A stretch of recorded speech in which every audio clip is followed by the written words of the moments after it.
I was working at RBC, I would wake up like literally 30 minutes before I needed to get to the GO train. I would literally be in so much denial. I hated exactly how I looked. I hated the clothes I was wearing. I hated the way my body fit in the clothes. And I knew there was so much more that needed to be changed, and I had obviously so much more potential, but I didn't necessarily know what to do. And I was scared of making a mistake because obviously I had a big ego at the time, and one of the things that I hated was doing work and not necessarily getting rewarded for the work that I was about to do. And it was such like a negative way of thinking and such a terrible thinking pattern. It was crazy because like I'd come home, I'd be insecure about like, you know, how I looked in the mirror, but I'd be stressed. Like there's so much shit that was not going the way I wanted it to go, especially when it came to just feeling comfortable in my own skin. It was one of the things where you always see people online and, you know, they're so comfortable in their own skin, but then you ask yourself questions like, how are they like that and how am I like this?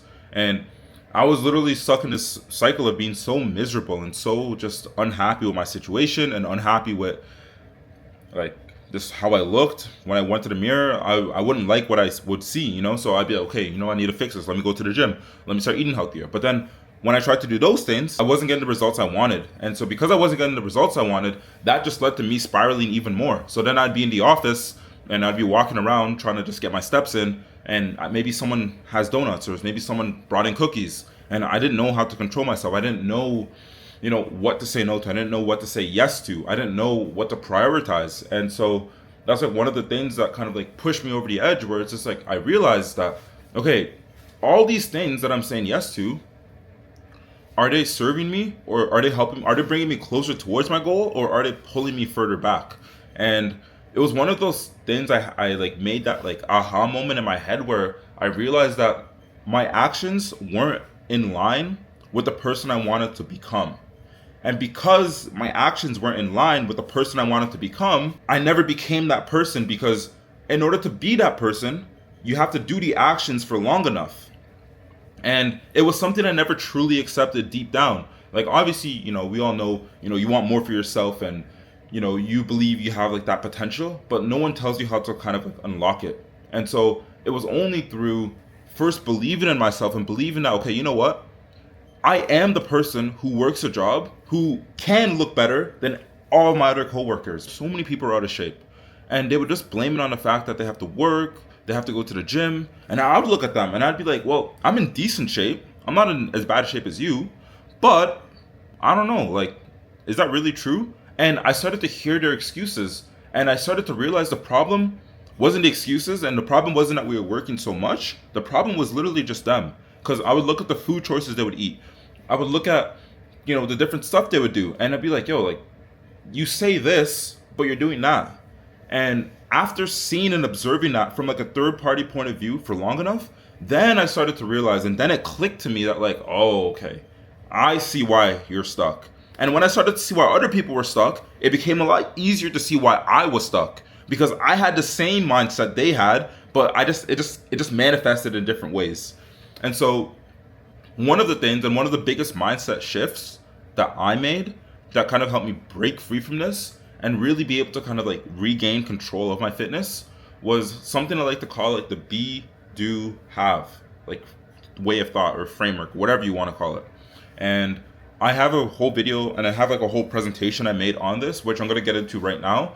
But I just want to give you guys like a little bit of that backstory so you understand exactly why this is important and like how it's actually applicable. So I have it on my screen here. Let me just open this up. So I have it on my screen here. This is what it looks like. So now let's get into it. All right. So I think my video is a little fuzzy, but it is what it is.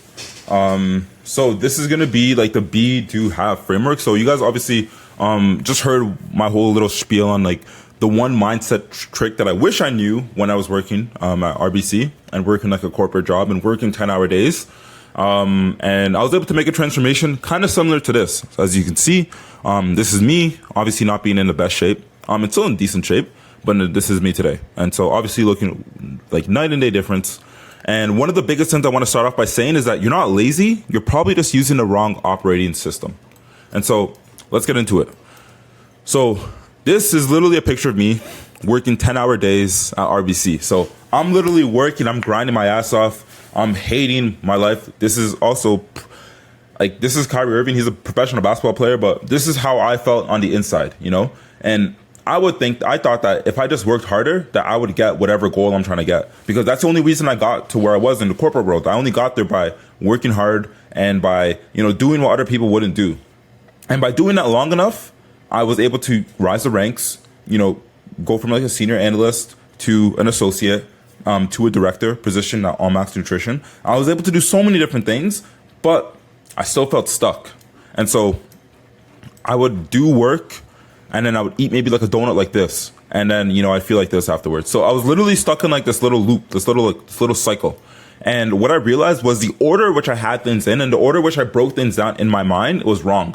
So I would think, you know, I do the stuff, then I become like, then I have the thing that I wanted, then I be the person. But then now that I've been able to kind of like step back and like look at this from, you know, like a third person POV, I can see what I'm doing wrong, and I can see how inefficient what I was doing was. And so now I realize the correct order is just be, do, have. And I'll explain a little bit more about this. So this is something I like to call the high performance trap. So it's almost like a burnout loop, you know? Like I would feel so productive, like trying to do my steps, or I'd feel so productive trying to go to the gym. I'd feel so productive trying to like count my food, but I wasn't getting the results, you know? And I thought doing stuff like more cardio or more tracking or just doing more workouts, I thought that was going to get me the body I wanted, but it didn't lead me to that end result. I was literally always just one bad day away from starting over. And so I would be good, but because these weren't like beliefs that were like concrete and like, you know, solidified in my mind, they wouldn't last. And so depending on how I feel, depending on my emotions, depending on what else happened in my private life or external life, that would determine if I was going to be good to my diet and if I was going to go be good and go to the gym, or if, you know, I was going to go off track. And so I was literally just walking on a broken system. So what I thought was, you know, remember that thing I told you about, like the be, do, have, like right here, where is it? The be, do, have, right? Like this is the right order, but I had the order of do, have, be. And so this is how I saw it. This is how I saw it. I was like, okay, let me do more cardio. Let me do more tracking, and let me do more workouts. Then I'm going to have the perfect body that I want. And then I'll be confident, and then I'll be disciplined, and then I'll be respected. But that's literally the wrong way. Like that's inverse of how it needs to be done. And I'll explain why in a second. So I have this whole framework, which I thought about. And this is the fitness operating system that, in my opinion, if you work like a high level job and you work a high performing job and you work a job, or you can relate to any part of the story that I've mentioned, this is going to be what actually works for you. So first things first, and this is the most important, you need to decide who you are. And so once I decided that, okay, you know what? I am a high performer who trains no matter what. I train no matter what, no matter how I feel, no matter what happens, I will train. And so at first it was hard because I was trying to go to the gym. I would come back from work. I was trying to go to the gym 5 days a week, back to back to back to back to back. So I would go to the gym Monday through Friday, 5 days a week. And it was probably the most draining thing because I'm tired from work. I come home. I really don't want to go to the gym. And some days I would drag myself to the gym. And when I'm there, because my energy is low, my energy's low, my motivation's low, my workout is pretty terrible. It's trash. I'm not having a good workout. And so the results I should be getting from the gym, I'm not getting them because I'm not even going in with the right mindset. And so when I reduce that, instead of going 5 times, I go 3 times where I'm well rested and I'm feeling good. I'm feeling confident. I'm feeling motivated. I was able to go a lot harder in the gym. And when I can go harder, I can get better results. And so when I first made that mindset shift where I was like, hey, you know what? I'm going to be a high performer who trains no matter what. That was the first thing. That was the first step. So the question I have for you is like, okay, have you made this first step? Have you decided who you are? Because once you decide who you are, then the other parts are going to be a lot simpler. And so then once you decide who you are, you need to act like that man would act. So this is IPCT. It should say just PCT method. But anyways, someone who trains no matter what, there's certain stuff that he does on a day-to-day basis. So that might be stuff like, okay, he gets his 10,000 steps a day, or he eats 150 grams of protein per day, or he goes to the gym X amount of times per week, or he sleeps 7 hours a night. Like, there's certain stuff that he does. Someone who's a high performer who trains no matter what. So the first step is identify who you want to be, decide who you are, and then once you know who you are, find out, okay, what are the habits of someone who is this person? What do they do on a day-to-day basis? And so I've simplified it down. I've already done that work for you, which is the PCT method, which is literally just count your protein, count how many calories you burn, which could be either through your steps or through your workouts, and then T, just spend some time in the gym. So literally just those three things. So I've already done that work for you. That's the stuff that a high-performing man does on a day-to-day basis, PCT. And so if we have to go a little bit more in detail, we can break it down even further. So we can look at like, okay, look, 50 grams of protein before 9 a.m. So if I'm fasting or if I'm not fasting or whatever, I would have 50 grams of protein with my first meal. So it doesn't have to be before 9 a.m. I know some people like to eat first thing in the morning, but for me, I don't normally eat first thing in the morning. I eat typically around like 12, 1 p.m. And so this will be 50 grams of protein before 9 a.m. And then I would walk after each one of my meals. So even if I'm in the office, I'm going on a 5-minute walk around the office. And even if it can't be 5 minutes, I'll go on a 2-minute walk, whatever. And so just something light to get the digestion moving in my stomach. So that's walking after meals. And then I would also have 3 strength sessions a week. So this is strength. This can be training. This can be workout, whatever you want to call it. But that is the method. Have your protein, get your calories burned up. So walk around and then go to the gym 3 times a week. Literally that simple. So again, let's go back to the framework. We talked about being. So decide who you are first. Then you want to do. Act how that man would act. And then if you can do these things long enough, you get the results as a byproduct. That's how it works. You need to be first the person who you want to be in your mind. And once you believe you're that person, you act like that person would act. And once you act like that person would act for long enough, by doing the act and by doing those things every single day, you get the result or you get the body as a byproduct. For me, that was losing 25 pounds, not having to count every single macro or not having to weigh every single piece of food and not having to burn out. I'm able to go to Chipotle and have bowls like this. You can literally see how crazy this bowl is. It's so full. Like, I can eat food like this like almost every single day as long as I'm tracking my protein. I literally have some extra containers here for chicken. This is C for chicken. I literally just have some extra containers for chicken to get some extra protein in. And like, I want you guys to see how easy it is. Like, this is Chipotle. Everyone has a Chipotle. And this bowl probably cost me around $12 Canadian. Which, again, not that much money. And it's probably how much you'd be paying to make a meal at home yourself anyways. Nah, that's actually a lie. It's a little bit cheaper when you make it at home. But regardless, you get what you get exactly what I'm trying to say. So once you believe you're that person, you do as that person would do. And when you do as that person would do for long enough, you now have the body. Period. That's how it works. So I'm not going to stress on all of that, but how to apply this today to your life.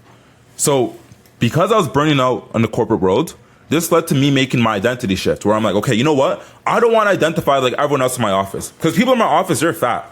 They didn't look the way I wanted them to. I don't want to look like them, right? So I stopped identifying the way they would identify. I identified as someone who works corporate banking, but someone who works corporate banking and is in amazing shape. That's how I identified myself as. So I was like, okay, you know what? My decision is I'm going to be a guy who excels physically, period. That was the decision I made. That was the B. The do is the PCT method. So I can go out for a brunch. This is me going out at a brunch. You can see, look at this steak. This looks literally amazing. Steak, eggs, fruit. I got some pancakes here too. Just all I do is track the protein. That's it. I'm just tracking the protein. But the thing is, I do this long enough, and look, I stopped chasing the result. I became the man who gets it. Now, 25 pounds down. I got my energy back. My physique is now aligned with my income. So I don't just look like I'm in shape, but I'm broke. Like a lot of these guys on Instagram who they have like 6-7 days a week to train and they're going to the gym for 2 hours. I'm going to the gym for an hour, 45 minutes to an hour max, 3 times per week. I'm not training for that long, but I look like this. And the only way I look like this is by having a structured training plan, by tracking my protein, but doing it every day, by sleeping, recovering, doing my steps, and doing all those things. And that's all included in the PCT method. And so that's exactly how you can apply this today. So one of the things I'll kind of like end off on, and I don't want to make this video too long. It's like a pretty short video. I think it's pretty straight to the point, but you don't need more discipline. You literally just have to stop operating like a guy who's trying to earn his way to fitness. And you should start acting like someone who already owns it. So that's the real power of be, do, have. You have to first believe you already own it, but believe that you already are that guy first. Once you do that, and you truly believe yourself, you almost brainwash yourself into believing that, yeah, I am the type of guy who does XYZ.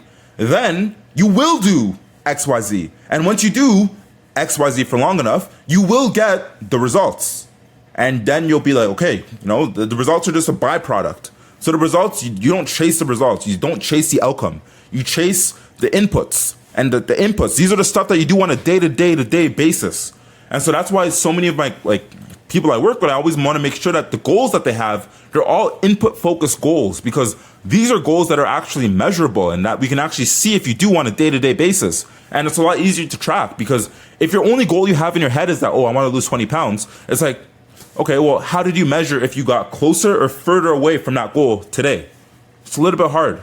But once you have a goal where it's like, okay, you know what? I need to track my protein today.